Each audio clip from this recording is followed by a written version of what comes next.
नमस्कार, आप देख रहे हैं बात राजस्थान की और इसमें हम हमारा खास प्रोग्राम लेकर हाजिर है गांव की सरकार। जी हां, राजस्थान तैयार है गांव की सरकार चुनने के लिए। सरकार तैयार है गांव की सरकार बनाने के लिए और चुनाव आयोग ने कमर कस ली है कि राजस्थान में अब वक्त आ गया है एक बार फिर से लोग चुने अपने गांव की अपनी सरकार।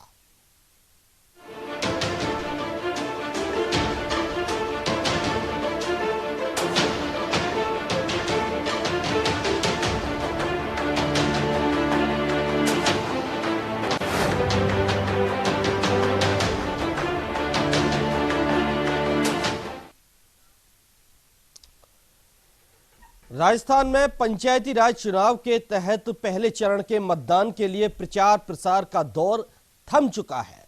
कल होने वाले मतदान के लिए प्रत्याशी अब घर घर जाकर जनसंपर्क के जरिए अपने लिए वोट मांग रहे हैं। मतदान सुबह 8 बजे से शाम 5 बजे तक होगा। मतदान के तुरंत बाद नतीजे घोषित किए जाएंगे। हालांकि उप सरपंच के लिए मतदान 18 जनवरी को होगा। मतदान के लिए प्रशासन ने भी कमर कस ली है। आज मतदान करवाने पोलिंग दल बूथ पर पहुंच जाएंगे।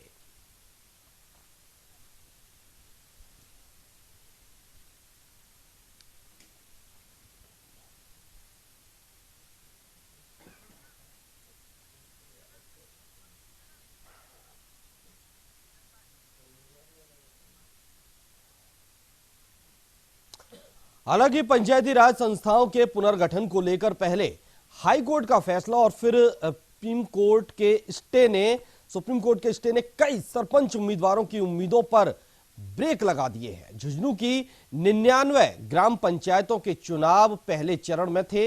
इन पंचायतों में सरपंच बनने का ख्वाब देख रहे 685 दावेदारों ने नामांकन भी दाखिल कर दिए थे, लेकिन अभी वे चुनाव प्रचार बंद करें या चालू रखें, ये सबसे बड़ी परेशानी उनके सामने आन खड़ी हुई है। एक रिपोर्ट देखिए पहले।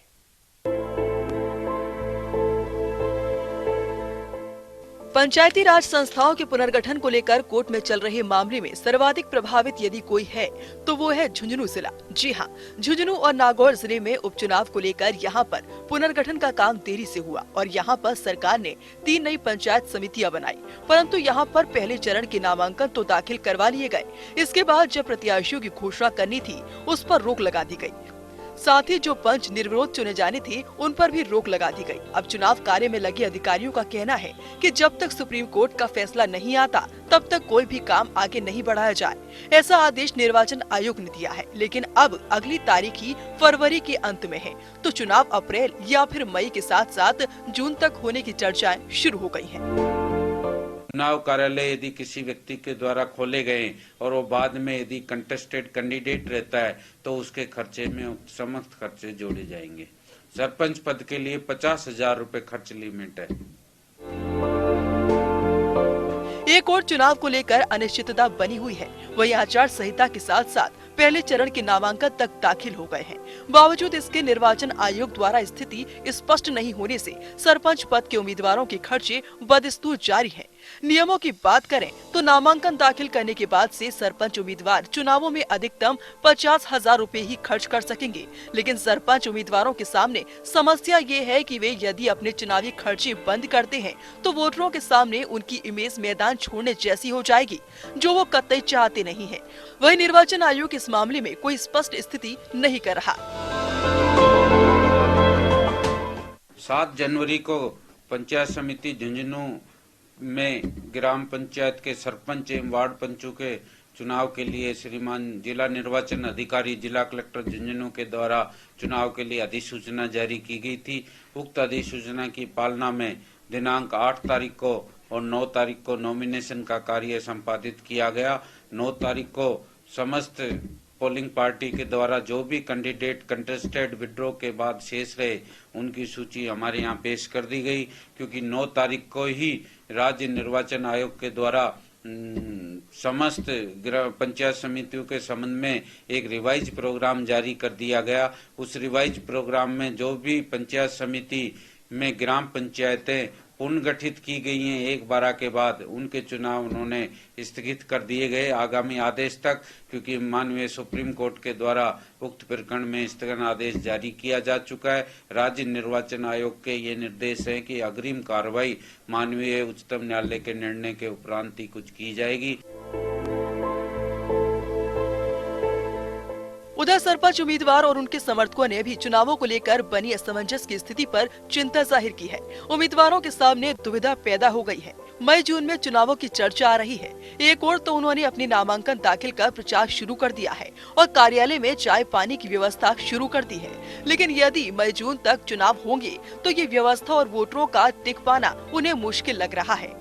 उनका कहना है कि आए दिन सोशल मीडिया पर अफवाहें आती हैं, वही अधिकारी कुछ बोल नहीं रहे हैं, जिससे भ्रम की स्थिति पैदा हो रही है। वही नयासर के सरपंच प्रत्याशी अब्दुल सत्तार का कहना है कि उन्होंने कार्यालय चालू कर दिया है, लेकिन वो कोशिश करेंगे कि अपने वोटरों को भटकने ना दे। इसके लिए समय पर चुनाव होना जरूरी है। झुंझुनू के पहले चरण में दाखिल हुए नामांकनों की बात करें तो झुंझुनू, सूरजगढ़ और सिघाना की 99 ग्राम पंचायतों के लिए 685 प्रत्याशियों ने नामांकन दाखिल किए हैं। वही 1119 ग्राम पंचायतों के वार्ड पंचों के लिए 1862 प्रत्याशियों ने नामांकन दाखिल किए थे। इनमें से आधे से ज्यादा वार्ड पंचों का तो 9 जनवरी को निर्विरोध निर्वाचन होना था, लेकिन ना तो उनके निर्वाचन की घोषणा हो सकी और न ही वे जीत की खुशी मना सके। बहरहाल पंचायती राज संस्थाओं के पुनर्गठन को लेकर हाई कोर्ट के फैसले के बाद सुप्रीम कोर्ट के स्टे से झुंझुनू के 685 सरपंच उम्मीदवारों की हालत तो भले ही खराब है, लेकिन इन सरपंचों को आज भी उम्मीद है कि वे सभी पंचायती चुनाव लड़ सकेंगे। न्यूज इंडिया के लिए झुंझुनू से संवाददाता सुजीत कुमार की रिपोर्ट।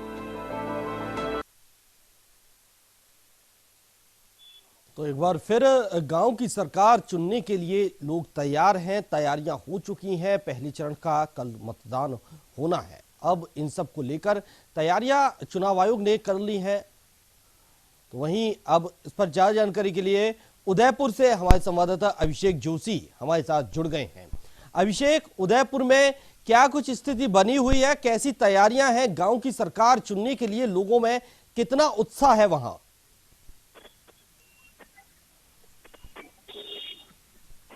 अभिषेक, आवाज पहुंच रही है आप तक मेरी? जी सर बताएं। जी अभिषेक, उदयपुर की ग्राम पंचायतों में किस तरह की तैयारियां हैं चुनावों को लेकर? गांव की सरकार चुनने के लिए लोग कितने उत्साहित हैं और जो प्रत्याशी खड़े हुए हैं, कितने प्रत्याशी खड़े हुए हैं, किस तरह की उन्होंने तैयारियां की हैं? जी बिल्कुल भानु, बताना चाहूंगा कि उदयपुर में भी इस लोकतंत्र के त्योहार की अनूठी तस्वीरें जो है वह देखी जा रही है। जब हम आसपास के गाँवों में जा रहे हैं तो जिस तरह के उन प्रत्याशियों के जो चुनाव चिन्ह हैं उसको लेके सभी ग्रामीणों ने अपनी अपनी टीम इकट्ठी कर ली है। और चाहे गुब्बारा, किसी का चुनाव चिन्ह है, किसी का चुनाव चिन्ह ब्रश है, किसी का चिमटा है, तो इन चुनाव चिन्ह को लेकर अपने हाथों में रैलियों के रूप में लोग निकलते हुए दिखाई दे रहे हैं।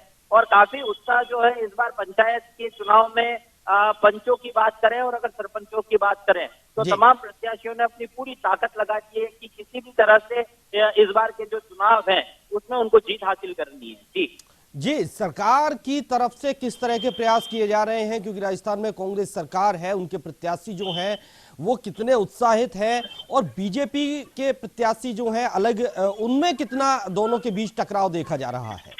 जी बिल्कुल भानु, बताना चाहूंगा कि अगर गांवों की सरकार की बात करें, सरपंच की बात करते हैं या किसी पंच की बात करते हैं, तो यहाँ यह जो तमाम प्रत्याशी होते हैं वो किसी न किसी पार्टी से समर्थित जरूर होते हैं। जी बिल्कुल। लेकिन गांवों में जो है वो चुनाव व्यक्तिगत होते हैं, क्योंकि पार्टियों को लेकर आम जनता जो है वो इतना इंटरेस्ट नहीं दिखाती है। लेकिन जो प्रत्याशी हैं, जो कभी पूर्व सरपंच रह चुके हैं, उन लोगों के पाले में फिर इस बार जीत हासिल होने की संभावना है। लोगों के अंदर काफी उत्साह है और जो सुबह से लेकर शाम तक, अभी सर्दी का मौसम भी है तो हल सुबह से ही जो लोग हैं वो अपने प्रचार के लिए निकल जाते हैं। और अगर शाम की तस्वीरों की बात करें तो अलाव साहब के लोग और गांव की चौपालों पर जो है वह लोग इकट्ठे होकर और अपने प्रत्याशी के समर्थन में एक दूसरे को कन्विंस करते हुए दिखाई दे रहे हैं। जी अभिषेक, चुनाव आयोग की तरफ से क्या कुछ तैयारियां उदयपुर की ग्राम पंचायतों में की गई हैं? किस तरह से इस बार चुनाव आयोग यहाँ चुनाव के लिए उतरा है? क्या कुछ नया रहेगा, क्या कुछ खास रहेगा?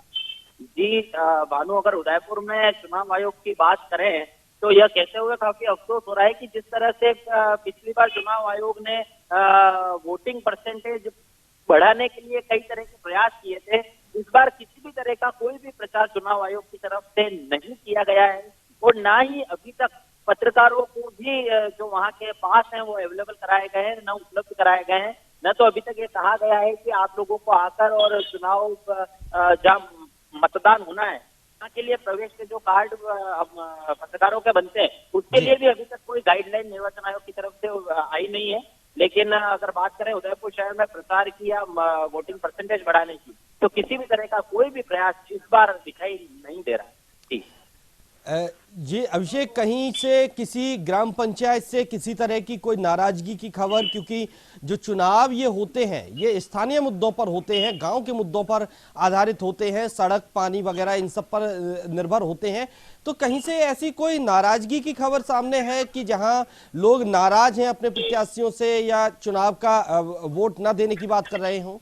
जी बिल्कुल बात करें, अगर ग्राम पंचायत की हम लोग बात करते हैं तो उदयपुर शहर के आसपास भी कई ऐसी ग्राम पंचायतें हैं जिसके अंदर काफी इंटीरियर जो है गांव हैं और सबसे बड़ी समस्या है जो गांवों की आती है उसमें नाराजगी वर्तमान सरपंच से लोगों की है, क्योंकि कई जगह पर ऐसी बस्तियां हैं जो बिला नाम जमीन पर बस्तियां बसी हुई है और उनको पट्टों की दरकार है सभी लोगों को। लेकिन एक सबसे बड़ा प्रश्न ये होता है कि जो जनता होती है वह अपने सरपंच को चुनती है, अपने पंच को चुनती है, अपने मताधिकार का उपयोग भी करती है, लेकिन जब वह अपनी परेशानियां लेकर अपने पंच या सरपंच के पास जाती है तो पंच और सरपंच यूआईटी के आगे बेबस हो जाते हैं, क्योंकि कहीं ना कहीं जो जमीन है वो पेरा फेरी में आ रही होती है। तो ऐसे में लोगों के अंदर असमंजस है कि हम हमारे पंच को चुन रहे हैं, हम हमारे सरपंच को चुन रहे हैं, लेकिन पंच और सरपंच को चुनने के बावजूद जब उनका किस तरह का काम पड़ता है तो यूआईटी की पेरा फेरी में आने की वजह से जो सरपंच है वह बेबस हो जाते हैं और वो काम नहीं करा पाते लोगों की।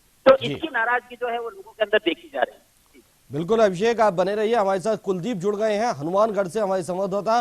कुलदीप, हनुमानगढ़ में क्या कुछ तैयारियां हैं गांव की सरकार चुनने के लिए? चुनाव आयोग की ओर से स्थानीय जो वहां पर लोग हैं उनमें कितना उत्साह देखा जा रहा है, कितने तैयार है वहां की ग्राम पंचायतों में लोग?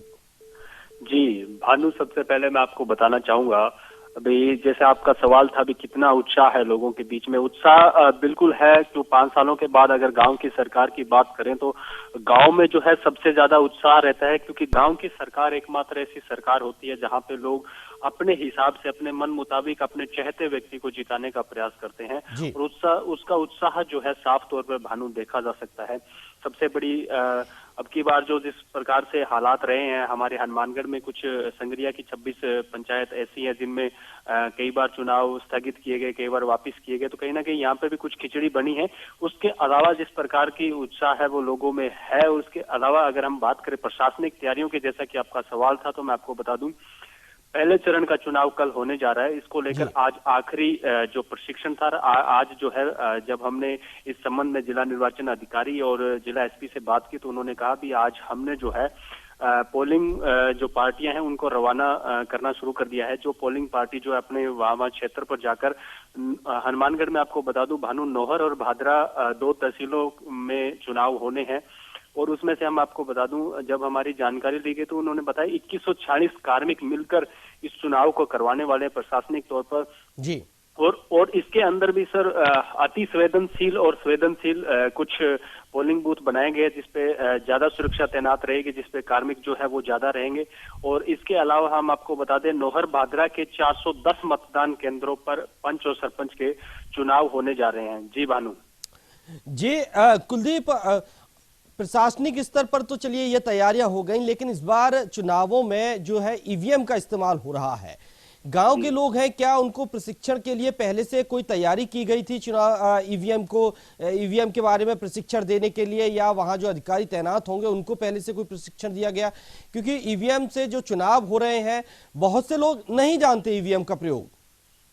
जी भानु, आपको बताना चाहूंगा आपका सवाल बिल्कुल सटीक है और बिल्कुल सही भी है, क्योंकि पहली बार सरपंची के चुनाव में, सबसे पहली बात तो हम आपको बता दें, पहली बार सरपंची के चुनाव में 7-7 दिन का समय मिल रहा है। आपका चुनाव जब आपका फॉर्म भरा जाता है और आपको सिंबल मिल जाता है 6 से 7 दिन पहले, तो 7 दिन का पहली बार ये एक ट्रायल ही समझेंगे हम, जिस प्रकार से ट्रायल किया गया। इसके अलावा जो है सरपंचों के जो चुनाव है वो ईवीएम से होने जा रहे हैं, और जैसा कि अगर मैं गलत नहीं हूं तो पंचों के चुनाव जो है वो बैलेट पेपर से होने वाले हैं। तो कहीं ना कहीं इसको लेकर जो प्रशासनिक तैयारियां हैं वो बिल्कुल की गई है। और जो भी कार्मिक, जैसे मैंने आपको बताया, नौहर बादरा के कल होने वाले चुनाव में 2140 कार्मिकों को करीबन 3-3 बार प्रशिक्षण दिया गया है। और प्रशिक्षण में मैं आपको बता दूं, प्रथम चरण में नौहर की कुल 47 और भादरा की 49 ग्राम पंचायतों में चुनाव होने वाले हैं, जिसमें प्रशिक्षण के जितने भी 2140 कार्मिक हैं उनको करीबन 3 बार प्रशिक्षणों से गुजारा गया है, और उन्हें बताया गया है भी किस प्रकार से ईवीएम काम करता है और किस प्रकार से ईवीएम में वोट डाला जाएगा। हालांकि अब की बार ईवीएम के साथ वीवीपैट नहीं है, वो हम आपको बता दें, जैसे विधानसभा चुनाव में होती है। तो ईवीएम जो है उसमें पर्ची नहीं निकल पाएगी और ना ही पर्ची देख पाएंगे। पहले जैसे वीवीपैट साथ होती तो उसमें पर्ची देख पाते थे। तो प्रशिक्षण का दौर काफी लगातार समय से चल भी रहा है, और प्रशिक्षण जो है वो कार्मिकों को दिया गया। आज जो था आखिरी प्रशिक्षण था, जिसको लेकर प्रथम चरण का आखिरी प्रशिक्षण था बानू, मैं आपको दोबारा इस पे रिपीट करना चाहूंगा। तो वो जो है आज कार्मिकों को, पोलिंग पार्टियां जितनी भी है उनको रवाना कर दिया गया है, और वो कल नौहर और भादरा में होने वाले चुनाव को शांतिपूर्ण तरीके से करवाने का प्रयास करेंगे। उसी के साथ साथ हमारी पुलिस एसपी से भी बात हुई थी, उनसे हमारी बात हुई तो उन्होंने कहा सुरक्षा के पुख्ता इंतजाम किए गए हैं। जो अति संवेदनशील और संवेदनशील जो बूथ है वहां पर भी पुख्ता इंतजाम किए गए हैं। जी बानू जी कुलदीप, कहीं से कोई ऐसी खबर जहां नाराजगी भी सामने आई हो ग्रामीणों की, जो खुश नहीं रहे हो पिछले सरपंच से, और या फिर वहां काम नहीं हुआ है, इसको लेकर वे नाराजगी अपनी जाहिर कर रहे हो इन चुनावों में? जी बिल्कुल बानू, बिल्कुल इस प्रकार के सवाल हमेशा उठते रहे हैं। काफी, अगर हम ग्राम पंचायतों की बात करें, नौहर बादरा के आसपास के जो गांव हैं, जब हम न्यूज इंडिया की टीम वहां पहुंची, उन्होंने लोगों से बात करने का प्रयास किया, तो लोगों का साफ तौर पर कहना था भी सरपंच जो है वो कहीं ना कहीं दबाव में काम करते हैं। और सबसे बड़ी बात यह है, गाँव की जो सरकार बनती है उसमें अहम रोल जो होता है एक एक वोटर का, जिस प्रकार से गाँव में है उसका रहता है। उसके अलावा जो जिस प्रकार से गाँव में कुछ व्यक्तियों का रोष था भी, जातिवाद ज्यादा हावी रहता है। जिस प्रकार से अगर जाट समुदाय से कोई सरपंच बनता है तो वो कहीं ना कहीं अपने जाट समुदाय के कार्य करवाने में ज्यादा विश्वास रखता है। अगर जातिवाद को सबसे ज्यादा हावी रखा गया। और इसके अलावा जो है, अगर बातचीत करें कुछ ग्राम पंचायतों में, तो वहां पर फर्जी पट्टे जैसे बनाने के मामले भी सामने आए थे, जिससे लोगों में काफी आक्रोश है। कुछ गाँव में जो है अभी तक 5 सालों में कोई विकास नहीं हो पाया है। तो इसको लेकर, लगभग विकास को लेकर गांव के लोगों में लगभग आक्रोश रहता ही है बानू। और बिल्कुल ये जायज भी है, क्योंकि गांव की सरकार जो है बिल्कुल छोटी सी सरकार होती है, और छोटे से 3-4 गांवों में मिलकर एक पंचायत बनती है, और उन 3-4 गांवों का विकास करवाना होता है। अगर उन गांवों का भी विकास नहीं हो पाता तो कहीं ना कहीं आमजन की जो नाराजगी है वो बिल्कुल जाहिर है। जी बिल्कुल कुलदीप, आप बने रहिए हमारे साथ चित्तौड़गढ़ से भी हमारे संवाददाता गोपाल चतुर्वेदी जुड़ गए हैं। गोपाल, चित्तौड़गढ़ में क्या कुछ तैयारियां हैं पहले चरण के मतदान को लेकर? ग्रामीणों में किस तरह का उत्साह है? गांव की सरकार चुनने के लिए क्या कुछ वहां प्रबंध किए गए हैं? भानु, बताना चाहूंगा यहाँ पर कि अभी मतदान दल यहाँ से रवाना हो रहे हैं major Natwar Singh higher secondary school से, जहाँ पर मॉनिटरिंग कर रहे हैं। जिला कलेक्टर स्वयं यहाँ पर मौजूद है, अतिरिक्त जिला कलेक्टर यहाँ मौजूद हैं। इसके अलावा सरिता सिंह जो अतिरिक्त जिला पुलिस अधीक्षक यहाँ पर हैं, वो सभी गाइड कर रहे हैं कर्मचारियों को कि इस तरह से शांतिपूर्ण और निष्पक्ष तरीके से चुनाव कराया जाए।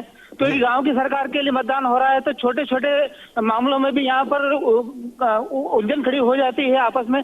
तो इसके लिए कर्मचारियों को हिदायत दी जा रही है कि आपने शांति बनाए रखें और किसी तरह से इस चुनाव को शांतिपूर्ण तरीके से संपन्न कराया जाए। बिल्कुल गोपाल, कितनी ग्राम पंचायतों में पहले चरण में मतदान होना है चित्तौड़गढ़ में? चित्तौड़गढ़ की बात की जाए तो 4 पंचायत समितियों में यहाँ पर चुनाव होने वाला है। निम्बाड़ा, डूंगला, बड़ी सादरी और बदेसर। तो इसके लिए मतदान दल यहाँ से रवाना हो रहे हैं। मैं भी कुछ देर में वहाँ पहुंचूंगा, तो कुछ ग्रामीणों से बात की है तो यहाँ ग्रामीण बता रहे हैं कि यहाँ पर काफी उत्साह उनमें देखा जा रहा है कि उनके लिए बहुत ही सम्मान का विषय है कि ये गांव की सरकार चुनने जा रहे हैं। जी, ग्रामीणों से आपकी बात हुई होगी, किस तरह की वे सरकार गांव में चाहते हैं, किस तरह के अपना जनप्रतिनिधि गांव में वे चाहते हैं कि जिससे उनके गांव का विकास हो? ऐसे कई गांवों में यहाँ पर नाराजगी देखने को मिली है कि पिछले जो 5 साल निकले हैं जो सरपंच और पंच यहाँ पर रहे हैं तो उन्होंने काम नहीं कराया है, गांव का विकास नहीं कराया है। तो कहीं ना कहीं बहुत सोच समझकर यहाँ के मतदाता आपके मतदान करने वाला है कि नेचुरली देखा जाता है कि सरकार के साथ सभी चलते हैं, और यहाँ पर भी देखने की स्थिति यही बन रही है हाल फिलहाल की सरकार के साथ ही पंच और सरपंच चुने जाएंगे। जी गोपाल, लेकिन इस बार के चुनाव जो है ईवीएम से भी हो रहे हैं, क्या लोगों को इसकी जानकारी दी गई है? लोगों को ईवीएम के बारे में बताया गया है? बिल्कुल, यहाँ पर प्रशिक्षण दिया गया है, सभी ग्रामीणों को यहाँ पर बुलाया गया था। कुछ दिनों पहले भी सरकार द्वारा एक प्रोग्राम चलाया गया था कि ग्रामीणों को मतदान के प्रति जागरूक करना और मतदान कैसे करना। तो कार्मिकों ने पूरा प्रशिक्षण गांव वालों को दिया है, तो कुछ उत्साह भी लोगों में है, तो सीखने का ललक भी थी, तो काफी कुछ यहाँ पर सीखने को मिला है ग्रामीणों को।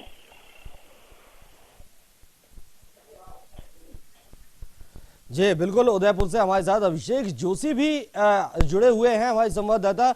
अभिषेक, जिस तरह से इस बार के चुनाव हो रहे हैं, लोगों ने इससे पहले कई चुनाव देखे, लोकसभा के भी, विधानसभा के भी, तमाम चुनावों को देखने के बाद कहीं ना कहीं लोगों की सोच बढ़ती है, लोगों की समझ बढ़ती है, उनका अनुभव बढ़ता है। कई मतदाता ऐसे भी होते हैं जो पहली बार कहीं ना कहीं यहाँ चुनावों में हिस्सा लेंगे।